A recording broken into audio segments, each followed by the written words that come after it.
One of the things that great literature teaches us and acts as a warning to us is as a Cassandra, the Greek myth, right?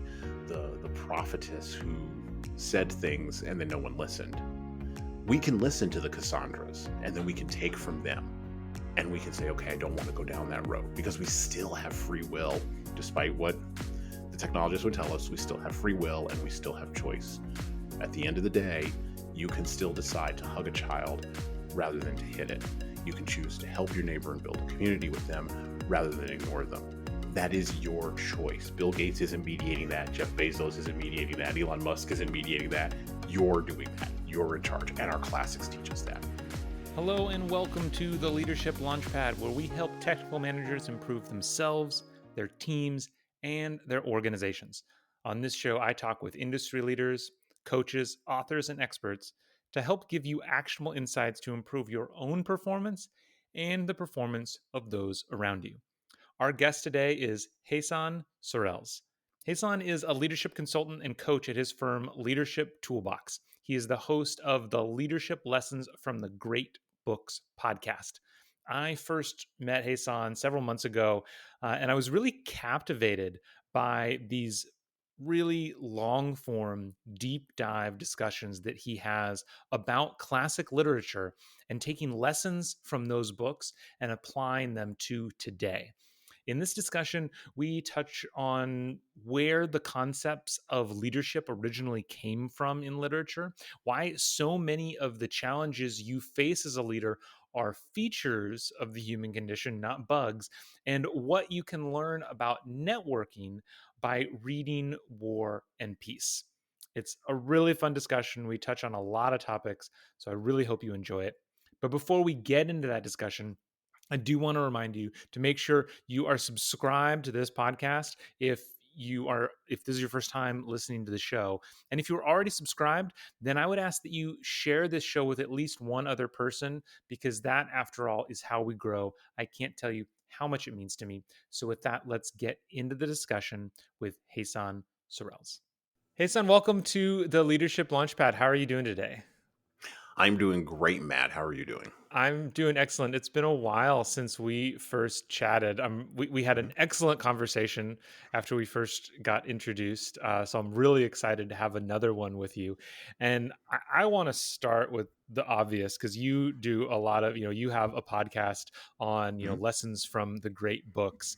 Mhm. And I don't know. I kind of thought the classics were dead. Like my mom, she actually used to work at a liberal arts college, and that liberal arts college is struggling to get people in. Nobody takes a Mhm. liberal arts education anymore. Mhm. What can people learn from reading some of these classics, the great books of literature? What can they teach us about leadership? Well, to paraphrase from the late, great Samuel Clemens, aka Mark Twain, which he was paraphrasing from somebody else, and then was paraphrased by someone else, the death of the classics has been greatly exaggerated. Yes, always. We've been actually trumpeting the death of the classics for probably about the last 200 years Interesting. um, in our country. Um, so when you look at sort of where leadership comes from, Yeah. right, and how we conceptualize leadership, um, one of the challenges of looking at that as a topic is everyone knows what leadership is when it's good and when it's working, Sure. um, and everybody really knows what it isn't and what it is when it's bad or it's missing, right? Yeah. And we have struggled for many years, thousands of years, actually, because the understanding of leadership goes all the way back, I would say, to the Bible, but Yeah. others would say to Marcus Aurelius and Meditations. Yeah. Okay, whichever one you want to pick, that's fine. Yeah. Um, but understanding how and what are the dynamics that cause people to follow and allow people to lead is something that is it involves multiple layers and operates in multiple different vectors Yeah. inside of a person's mind, but also interpersonally between the leader and the follower. There's Yeah. this idea of emotional exchange that occurs between a leader and a follower. Now, because we live in a mechanistic and scientific age, a technological age, we reduce all of those pieces down to mechanistic parts. And this is where you get the psychology of leadership or the behavioral science Yeah. behind leadership. But there's a lot of areas that science cannot touch, right? Such as love or envy Mm. or pride. There's been no scientific study on pride, well, at least not one Mm. that I'm aware of. And if your Yeah. listeners know of one, Yeah. they should probably send me the link. I would love to read that. There's no scientific study on envy. There's no scientific study on those kinds of deep Mm. emotional reactions and responses. And so, how does a leader understand those? Well, the best way to Mm. understand those, at least historically, has been through the classics, through Shakespeare, through Milton, through Austen, through in the 20th century, Hemingway, or even the writings of someone like a Zora Neale Hurston, right? Yeah. Or a Maya Angelou, right? Writing encapsulates in very meaningful ways for readers and parks those meanings inside of readers' minds and then allows them to Mm. access understanding of how to lead others from that avatar carrying technology that we call a book, right? Yeah. And, look, I realize that we live in a post literate age. We are now in the age of video. In particular, we are in the age of 60-second and 30-second video. Yeah. And, look, there's still nothing as impactful as a book. Yeah. Yeah. No, yeah. I mean, well, and to kind of, walk back through some of what you just said, just as you ended there of we're in the age of 30 and 60-second video, yet we are in an age where the most popular podcast on the planet regularly goes over 3 hours in length. We had Exactly. recently there was a YouTube review of or a 4 hour YouTube breakdown of why the Disneyland or Disney World Star Wars hotel failed. And 9 million people watched that 4 hour long breakdown. People still want that connection. They still want the details. They want to immerse themselves. And I think you're totally right in that literature does provide us that avenue. Like it gives us that ability to put ourselves in a position of somebody else and Hmm. really like sit with it because I always think it's interesting, and this is again walking kind of through some of the things that you said at the very beginning of talking about how the history of understanding leadership and human connection. I'm a big believer in that the defining characteristic of human beings is our ability to bring large groups of people together and Hmm. organize them in order to accomplish goals. And Hmm. the ability to do that, how you do that, is like the defining problem of humanity, right? Hmm. And so it makes sense that some of the earliest writings would be about this kind of stuff, and Hmm. which is why we can't ignore thousands of years of written Not word. not only can't we ignore it, I fundamentally believe that in our attempts to, and again, I want to go back to this idea of mechanization. I know about your Yeah. background, I know where you Yeah. where you work and your focus. Um, and I have no objection. I want to be very clear. I have no objection to science and engineering. Yeah. Yeah. Yeah. Science and engineering brought us this podcast. It's done amazing things over the last 100 years. It got us to the moon, but it also got us Facebook. Okay, great, cool. No problem with science and engineering. One of the challenges that we have, though, with a mechanistic mindset is that we believe that the problems of leading people, in particular, and the problems of humanity in general, we begin to fall into the abyss of the belief that, Mm, with our scientific thinking, we begin to fall into the abyss of the belief that these types of problems are merely bugs that can be worked out of the system interesting. versus being features that are actually part of the human condition. So love is a feature that is a part of the human condition. Um, Envy might very well be Yeah. a feature of the human condition. Desire, I'm going to use an old school term here, covetousness of something that somebody else has, right?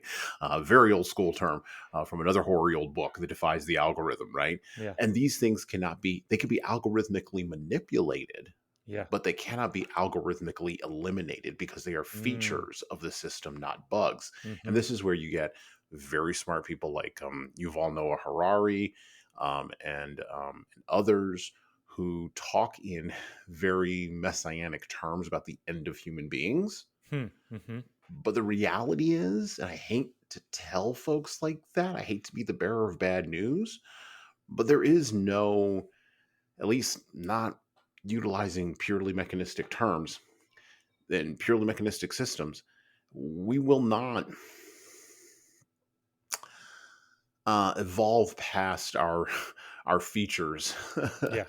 That is utopian thinking. And by the way, many classical writers have explored the idea. In Yeah. particular, classical science fiction writers like Yes. Robert Heinlein and Philip K. Dick.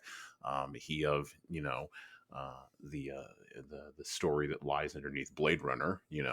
Um, it- the movie Blade Runner, have explored this idea of what would happen if we went past ourselves. Yeah. And it is a horror Yeah. because guess what?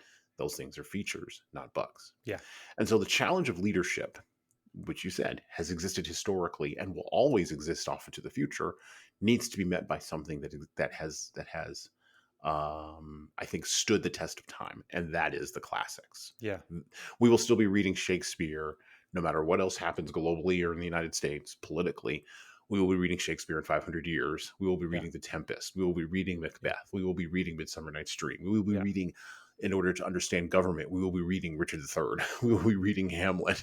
Yeah. Those things will be happening. Yeah. And it's interesting when you so often when you go back and read some of these classics, you go back and read meditations, it could be written today.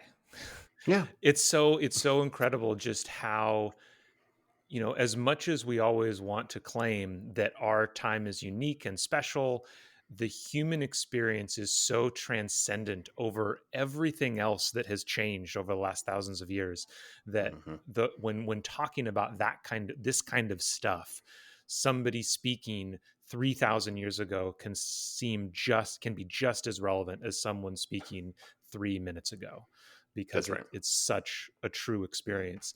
You have your, you are much deeper into this than I am through Hmm. your podcast, through your discussions. Let's ground this a little bit of, do you have any like really Hmm. like favorite examples, or examples of, from books, or clear lessons that you think can be drawn? Oh yeah. So I'll pull one that came from a recent episode that we did around just the first few chapters of War and Peace. Mm, Massive book, very right? big Um, book. Leo Tolstoy's magnum opus, right? Yeah.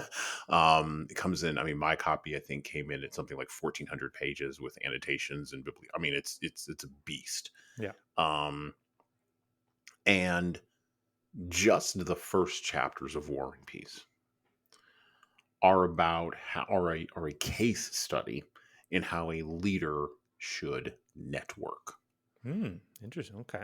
They're a case study in how a leader should approach a networking event where they don't know anyone, where they should approach the rotating interpersonal relationships that are going on in the room, where how they should position themselves in relation to the men and the women in the room. Um, they are also It is also a case study in how a a leader should structure the nature of their questions, their approach to the host, Yeah. how not to be overbearing, how not to be too much of a wallflower, how to hit that delicate balance that we try to teach young business leaders, startup founders, um, folks who maybe are coming from more of an employee background and now have to pitch their own thing and are Hmm. walking into a room where they have imposter syndrome. Yeah. Guess what? Leo Tolstoy wrote about imposter syndrome in the first few chapters of War and Peace. Yeah. Yeah. And so that's the most recent example. I love it. And so far, our most downloaded episode this year to date.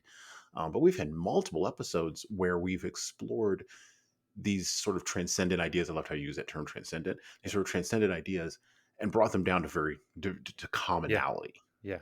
So, another episode, we talked about Miyamoto Musashi's A Book of Five Rings, Hmm. which seems like a book just really focused around martial arts and war and all this. But in reality, it's a book that encompasses almost every piece of the human interaction that a leader can have with a follower, and increasingly that a leader can have with themselves, Yeah. right? So when a leader looks into or stares into the abyss of themselves, what do they pull out? What do they find in there? And if there's nothing in there, Miyamoto Musashi asserts that then you have not done the hard work of becoming a warrior Mm. on the biggest enemy that you have, which is your own self. Yeah. These are great. I really love the War and Peace one too, because it's such a example of not just how this is good information for like, it's not just high, lofty, big picture ideas. Yeah. It's practical stuff. It's like how to Oh yeah. network, and you gotta be looking for it. One thing, since you mentioned, you know, some of these classics can tend to be a little bit long. There's obviously a big movement out there, lots of stuff happening around shortening things, whether it's always existed with Cliff's Notes, and it's just continued to go farther and farther from there. I have my own thoughts on this. I've never been able to connect with a lot of these apps and a lot of these things that shorten things. What do you think people miss in, I guess, like synopses? So it's interesting you asking me this question because you started off with talking about a 4 hour long podcast Yeah. about, a particular thing, right? Or one of the more popular podcasts on the planet right now. That gentleman, and you and I both know who he is, will have 3 and 4 hour long Yeah. conversations.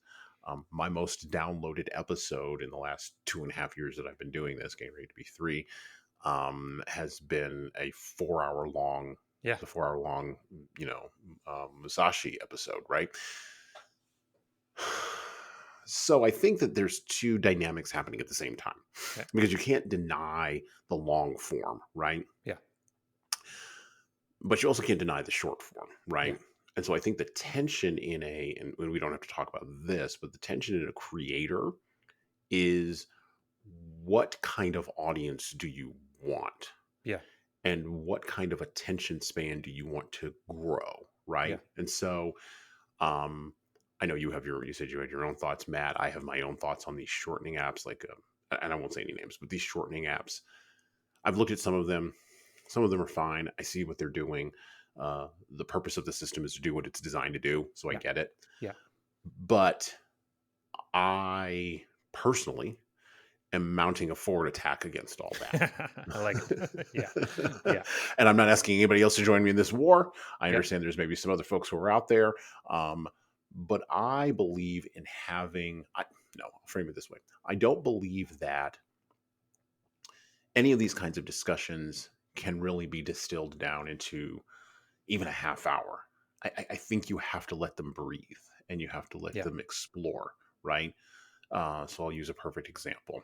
Um, Recently in the month of July, we typically tend to cover on the podcast the nation state papers of the United States. So the Okay. Federalist Papers, the Anti-Federalist Papers, the Constitution, the Declaration of Independence. By the way, Awesome. I think the Declaration of Independence stands as a piece of classical writing Yeah. that will be read and will be referenced by governments, even not our own, for the next Absolutely. 500 years. Absolutely. It's Yeah. because it's insanely brilliant that Thomas Jefferson was able to write this at 32. It's Yeah. nuts.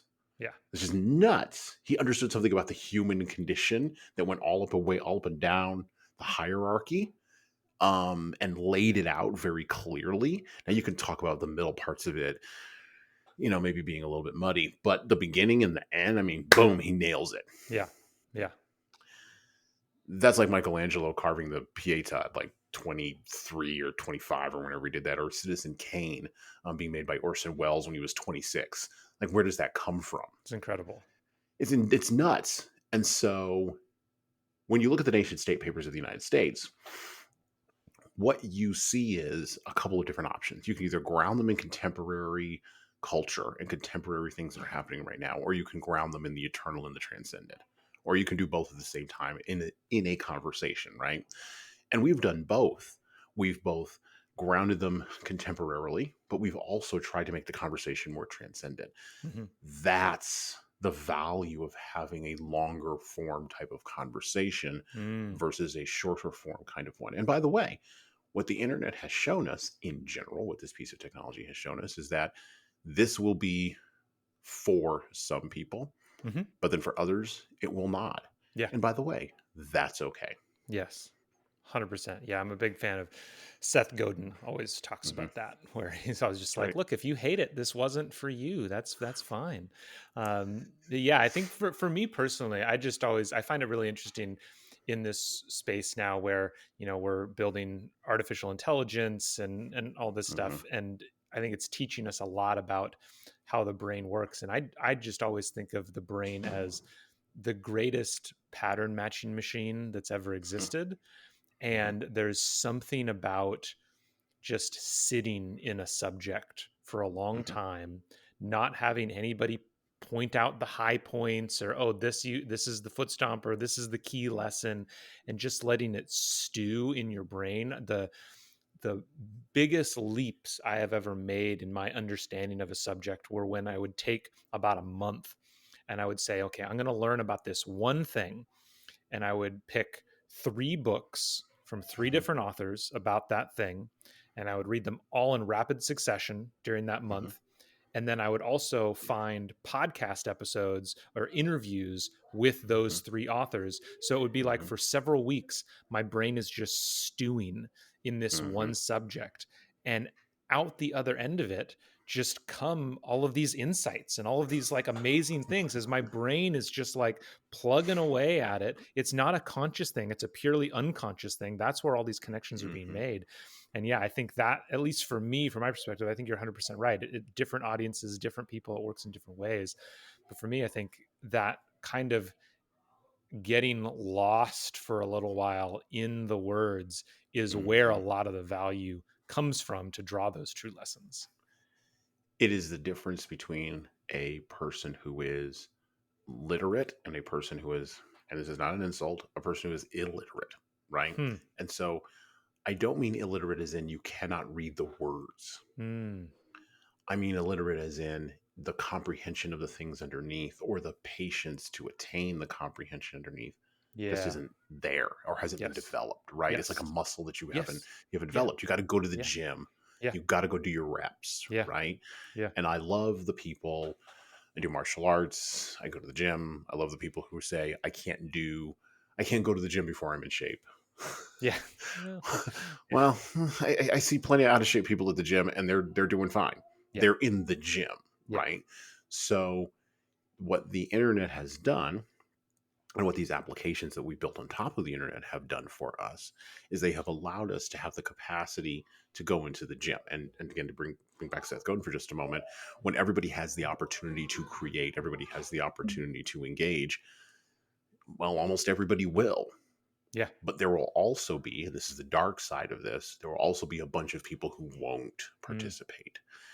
And the challenge of leadership, of course, just to bring it back a little bit to this, is that you have to figure out how to lead all those kinds of people, because you Yeah. can't just be a leader for one Yeah. set of people or Yeah. another set of people. You got to be a leader for all the people that are tasked with being on your team. Yeah. Yeah. 100%. And yeah. And then again, to bring it back to literature, that's one of the benefits that you get, is you can see all these different angles. You can interact with all these Exactly. different characters to help to understand how, because yeah, leadership it's about expanding your repertoire of what you do and how you act to mold yourself to what other people need. I want to shift a little bit because Hmm. in our last discussion, you we chatted a little bit about kind of, I think I used the metaphor of like shifting gears as a world, Hmm. of Yeah. where there's lots. I don't think anybody is going to deny that there's lots of change happening. As much as the human experience is this consistent thing that runs across time, there's always these changes. um and I'll bring up a phrase of the fourth turning. We don't need to go into Hmm. that, but just like there's lots of discussion out there. Ray Oh yeah. Dalio has a recent book about this as well, about we're in this phase where clearly things are changing. And you can mark it, whether it was marking it at the beginning of, like, whether it was the financial crisis or 9/11 Hmm. or the pandemic. All these different things have been happening. I'd love to know. I'm specifically interested in what kind of changes you're seeing, and then at the Mhm, end, I'll make sure we get back to this idea of for leaders. What is mhm. this new world that you're seeing going to mean for leaders, and how are they going to have to be a little bit different? So I turned 21 13 days after September 11th, 2001. And I'm not the only one here. For people who were born in the year 1979, Yeah, which is the year I was born in, or 1978, we'll take those folks too. They're fine folks. For folks who were born in those couple of years, literally the last 23, getting ready to be 24, 25 years have been nothing but chaos. yeah, Financial chaos, social chaos, cultural chaos. Have there been moments of down moments in there where it seemed like things are going to be okay? Sure. But then you're swinging right back into chaos. As a matter of fact, as of the time of this recording, we've just come through probably the most chaotic month in presidential history in the yeah. last Absolutely, 40 years, right? Just absolutely. insane chaos, right? And by insane, I only mean we weren't alive to experience this last level of insanity. Yeah, So we yeah, have no marker or yeah, benchmark to describe it, right? yeah, Okay. And then you combine that with what I consider to be the 150 year long project in the West, anyway, of deconstructionism and nihilism as a replacement for Christianity and public Christianity, and giving people the opportunity to engage in constructing their own, to paraphrase from Nietzsche, their own supermen. And now people are realizing that you can't really do that out of yeah, your own yeah, self yeah, psychologically. It's really hard. And you need a grounding. But if you take the grounding out, then what are you going to replace it with? Like we're in this existential struggle now, which is why the Stoics have returned, yeah, yeah. for some folks, right? Sure. Because you actually can't construct your own values out of your own self. It's really, really hard, and almost nobody does it, much less does it well. Okay. So we've got that entire stew, and we also have technology. And our technologies are so much better now than they ever were. And yet, we seem to have hit the ceiling of actual human wisdom. Mm, We know how to, we know, you mentioned AI. We understand how the brain works, understand AI, but we don't really understand that much about how to apply it with wisdom or how to not yeah, apply it with wisdom. yeah, So we yeah. seem to have hit the ceiling on human wisdom, and yet our human knowledge seems to have increased exponentially on the J curve. Interesting. A lot of interesting things happening all at once. So the fourth turning is about historical cycles. I'll be very brief. Yeah, There are four historical cycles. There's a high, there's an awakening, there's an unraveling, and then there's a crisis period, right? Roughly, if we patch from the end of World War II to now, a high period would have been right after World War II. yeah, An awakening period would have been the hippies and the baby boomers. An unraveling period would have been the 80s and 90s. And then the crisis period started, I think it started with September 11th. Other folks say with the financial crisis of 2008. You could take your yeah. what piece, Well, whatever. your pick. But a crisis period historically in the West, and we've, by the way, traced this across 500 years in the West. And by the way, this is now expanding globally. Typically, a crisis period is resolved via a war of Yeah, some kind, civil war, yeah, world war, where things just sort of snap together. yeah. And by the way, spiritually and existentially, I think people can feel this, and we don't want it, but we don't know how to avoid that. Mm, mm-hmm, mm-hmm. Values differences, ideological differences, separation, all kinds of things happening just specifically in the United States, but also globally. Okay. What do the classics have to teach us about this? Well, the classics have to teach us that these cycles have always occurred. Yeah, And that maybe the idea of historical progress being a never ending line going forward yeah, might not necessarily be true. And so it pulls up as a caution to us. It acts as a backstop on our, and I'm going to use an old school word here, hubris yeah. and our narcissism. I always say Rome forgot how to build roads, Bingo. That's right? right. Doesn't all go one Yes. direction. It doesn't all go one direction. Yeah, Well, or even in our day, the bureaucrats who are in charge of the roads have forgotten that their point is sure, to be in charge of the road, sure. Yeah, not to be sitting in the bureaucratic seat. But yeah. anyway, the classics can teach us that humility. It can Hmm. teach us that ability to recognize the cycles. Now, how do I see this resolving? Well, on my podcast, I've been saying for about the last year that we're done with this. We're almost at the end of the crisis cycle. No matter what insanity happens day to day in your newspaper headlines that flash across your phone, um, we are all, I think, historically, spiritually, people are deciding, and we're not actually talking about it out loud. We're just sort of Mm-hmm. all wandering Mm-hmm. in one direction together. Mm-hmm. We're getting ready to have a click sound. Hmm. And I think a couple of things, I'm seeing a couple of precursor things happening politically, legally, socially, culturally, where I'm seeing people starting to go, oh, wait, it doesn't have to be like this. We don't have to go down Mm. the road Mm-hmm. of Mm-hmm. this crisis thing. Mm-hmm. Click, click, click, click, click. And you get enough of those clicks going, and then all of a sudden it's resolved, Okay. right? Okay. Does that mean that warfare cannot happen? No. Does that mean that we shouldn't be on call or cautious for it? No. But it does mean that it is not an inevitability. Yeah.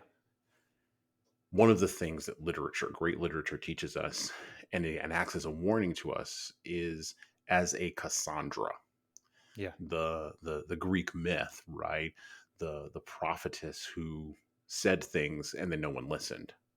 We can listen to the Cassandras and then Yes. we can take from them and we can say, okay, I don't want to go down that road because we still have free will, Yeah. despite what the technologists would tell us. We still have free will and we still have choice. Yeah. At the end of the day, you can still decide to hug a child rather than to hit it. You Yeah. can choose to help your neighbor and build a community with them rather than ignore them. Yeah. That is your choice. Bill Gates isn't mediating that. Jeff Bezos isn't mediating that. Elon Musk isn't mediating that. You're doing that. Yeah. You're in charge. And our classics teach us that. Yeah, and well, and I love thank you for kind of walking through that, because I do think, to use the point that you mentioned kind of at the very beginning of like this, the pace of these cycles, is the difficulty is a lot of, though these things like this have happened before, they happened before certainly like people our age's living memory, and in some Mhm. cases anyone's living memory. Correct. And that's where these classics can be brought back in. Literature can be so helpful because it Mhm. gives you that chance to not just study it from a factual historical perspective of, oh, I know these things happened and Mhm. I know, Rome fell apart, but I can read things that were written by the people who were alive then and wrote Mhm. stories about it, so I can really understand kind of more how it feels, and then that can help inform how I'm going to be behaving today. Of, oh, this has happened several times before. These are the things that worked for the people that were writing things down that we still remember. Maybe I can apply these to my life today. Absolutely. Absolutely. Well, and one other point to add on top of that, I know we've got around the corner here. We live in a time where we have more access to more pure information than at any point in time in humanity. Yeah. The Greeks would be shocked by how much information we have Yeah. access to. Yeah. I think if Aristotle could be on Twitter, he'd be stunned into silence. Thomas Yeah. Jefferson would tweet at people. I absolutely believe he would. He would have loved Twitter. Oh my X. He would have loved Yeah. all of Yeah. that. And he would have Yeah. been like sicking people against each other and gaslighting because that guy had some of that already in him, Yes. right? You can see Yes. some of his political Totally. writings, right?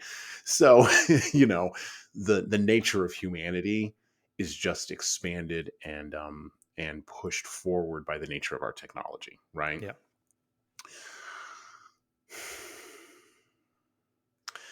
But we have to believe that the future on the other side of this is going to be bright, because here's the thing that I worry about.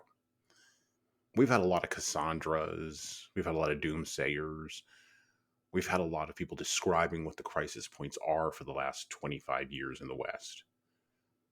But we've had very, very few people propose solutions. Mm-hmm. Because every time a solution to a crisis is proposed, someone says, well, where are you getting that from? And then so all of a sudden no one has anything to say. Interesting. Well, where we can get the solutions to our leadership problems from is from the past, I from like people that. who've already gone through this. Yeah. That's where the solution comes from. Yeah. You don't Yeah. need a new and improved, talk about building bridges. You don't need a new and improved way to build a bridge. You just need to look at what the Romans did. Go do that. Yeah. We've got it all written down. Just go pick it up Yeah. and do it. Yeah. Yeah. Right. Yeah. You don't need a new understanding of how to engage with people in community and build people in community. You Yeah. have examples of that 100%. in the Bible, the Torah, the Quran. Go figure it out. Yeah. It's right there in It's right front of there. you, Yeah. you know? And so the thing that's maybe stopping us, well, there's a lot of things that may be stopping us, but the thing that is helping us is that the information is right there at the Yeah. tips of our fingers. Yeah. All we have to do is implement it and apply it. Yeah. I think that's the key thing. I guess the one final question I has to round this out kind of on Mhm, that point then is, there's so much information out there. We have endless choice for how to spend our time. mhm, How do you have any tips or mhm. recommendations for how someone can carve out space to make this important? To say, I want to go read War and Peace. Is there any way to try to push people, or is it just you got to decide to do it? So I'm going to be very direct on the answer to this Great. question because people ask me this a lot.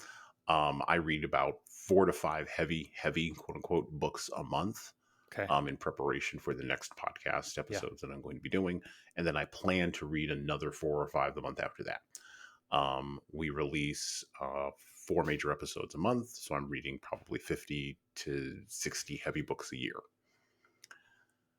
Most people will listen to that and they'll go, I can't do that. I can't do what you're doing. And I said, you don't have to. You're not hosting a podcast. Mm, Don't do that. Right. yes. I mean, do it if you love it and you want to, but you don't have to. That's not the requirement. Don't Right. start with that as your goal. Don't start with that as your goal. Right. Exactly. Um, but if you genuinely want to read these books and explore these books, treat it the way you would treat an MBA program. Create an Excel file, Mm, write down the top like 10 authors that you wanted to read that you were yeah. bored by in high school, that you didn't get anything out of. Yes. Because guess what? Reading Jane Austen and Sense and Sensibility at 40 will read incredibly differently than it did when you were an 18-year-old or 16-year-old or Yeah. 15-year-old Yeah. because you'll have more life to bring to the game. Sure. Yeah. So Yeah. make an Excel file, put down the author, put down the title, put down the Amazon link, and then just commit to buying it. I Mhm. do not care, by the way, if you listen to it on Audible in your Mm, car instead of a great. podcast or instead of Great. FM radio or whatever you're listening to, or if you want to physically read the book. I personally am a favor of physically reading the book. However, with some books, I have physically read the book and listened to the Audible. That works really Mhm. well with Shakespeare, by the way, because Shakespeare was meant to be performed. Ooh, I Okay. like that. I So I like that. do read both of those at the same Yeah. time. And so I carve out a little time to do that. Yeah. Then the second thing, or the third thing maybe that I would say is stop watching Netflix. I'm just going to be Yep. blunt and honest. I'm going to be blunt and Yep. honest. Like, in my household, the way we run our household, I have 4 kids. I've got a dog. I got a cat. I got a wife. I got kids. Right. I got responsibilities. I got my businesses. I got all this. Right. And yet there's still 20 minutes of my time that I could be spending watching Brooklyn Nine-Nine. And by the way, I do watch Netflix. Don't get me wrong. Yep. But watching Brooklyn Nine-Nine reruns on Netflix when I could be reading Dune. Yeah. And 20 minutes in Dune is probably going to do me better than watching Andy Yep. Segura flop around a little bit. And I mean, it's funny. Like, don't get me Yeah. wrong, right? I'm a huge Andre Brower fan. I think that guy was amazing. Okay. But he's performing for me. And so I'm consuming. Whereas when I'm reading Dune, I'm engaging with this thing. Yeah. Or when I'm reading Catherine Porter's Pale Horse, Pale Rider, or when I'm reading Zora Neale Hurston's Their Eyes Are Watching God. By the way, one of the most amazing books. It was pitched to me back when I was 18. Didn't read it. Read it now, and I'm blown away. I was like, what? The first thing I thought when I finished that book was, why didn't I read this book before? Awesome. Excellent. So you have to commit to making the time and Yeah. restructuring your life a little bit, and that's Yeah. okay. Yeah. Yeah. I think those are all great examples of, it's lowering the bar, coming up with a deliberate plan, Mhm. executing on that plan. Um, and I think it's just one of the things that's so important about our lives today is the importance of being deliberate and like saying, Absolutely. like becoming, because I mean, you mentioned it before, the whole world is geared towards telling you that you are losing control, that Mhm. people are taking away your ability to act, they're taking away your ability to think. And if anything, your ability to think is the one thing you still have. And That's right. That's right. choosing, and so thinking in a way that takes control of that. Well, hopefully a few people will take your suggestion, write down a short list. This has been really great. I know it wasn't a 3-hour discussion. It's okay. That's all right. That's all It right. There's wasn't. It value was in these 30-minute ones. That's okay. different strokes for different folks. That's right. But this has been tremendous, Jesan. I can't thank you enough for chatting with you, and I look forward to keeping in touch. Absolutely. Well, and Matt, thank you for the work that you're doing. I really do appreciate it. It was great to talk with you. And, I encourage your listeners to don't just listen to this episode, but actually take action. So thank you. Absolutely. Take action. We'll link to your podcast in the show notes down below so that people can make sure to find you and then get more ideas for books that they can read. I hope you have a great rest of your day. Thank you so much for listening to today's show. If you are looking for help turning your organization's great engineers into great managers, me and my team at Better Everyday Studios would love to help. We deliver targeted and interactive training workshops that are designed to help build the 3 fundamental skills of any new manager: building trust, giving feedback, and setting goals. Reach out to me through matt@bettereverydaystudios.com so we can start making your organization better every day.